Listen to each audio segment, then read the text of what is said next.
Isang mapagpalang araw sa ating lahat mga kapatid.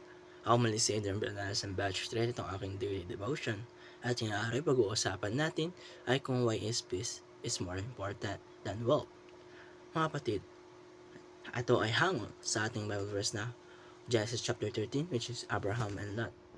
Mga kapatid, sa pagtatalo sa pagitan ng mga pastol ni Abraham, ng mga pastol ni Lot, kaya sinabi ni Abraham kay Lot, mga kapatid, na huwag tayong mag-away-away sapagkat tayo ay magkakapatid.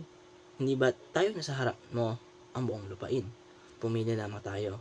Kung ikaw ay sa kaliwa, ako ay sa kanan. At kung ikaw ay sa kanan, ako naman ay sa kaliwa. Mga kapatid, ito ay ayon sa Genesis chapter 13, verse 7 to 9.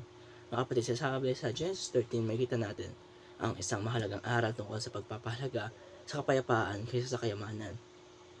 Pero silang pinagpala ng Diyos si Abraham at si Lot. Napakarami nilang hayop, ari-arian at mga tauhan. Ngunit ang pagpapala ay naging sanhi rin ng tensyon. Dahil masikip ang lupain, nagkaroon ng alitan sa pagitan ng kanilang mga pastol. Sa halip na ipaglaban ng karapatan bilang mas nakakatanda at mas may pangako mula sa Diyos, pinili ni Abraham ang kapayapaan. Sinabi niya kay Lot, huwag na tayong mag-away. Pinapakita nito ang puso ng isang taong sigurado sa pangako ng Diyos. Ang taong may tiwala sa Diyos ay hindi kailangan may pag-agawan dahil alam niyang hindi nawawalan ang para sa kanya. Sa lahat naman mga kapatid ay tumingin sa kapatagan ng Jordan at nakita niya na ito ay mataba at parang hardin ng Panginoon. Pinili niya ang nakikita niya, ang lupain ang mukhang mas payaman at mas maganda, kung hindi siya isinama sa kanyang desisyon, ang espiritual na kalagayan ng lugar sapagkat ang Sodoma ay kilala sa kasamaan. Mga kapatid, nakikita natin ang kaibahan ng pananaw. Si Abraham ay pumili ng kapayapaan at nagtiwala sa Diyos. Si Lot naman ay pumili batay sa panlabas na pakinabang. Bandang huli mga kapatid, ang lupain na Abraham ay pinagpala ng Diyos samantalang kay Lot ay nauwi sa panganib at pagkalugi.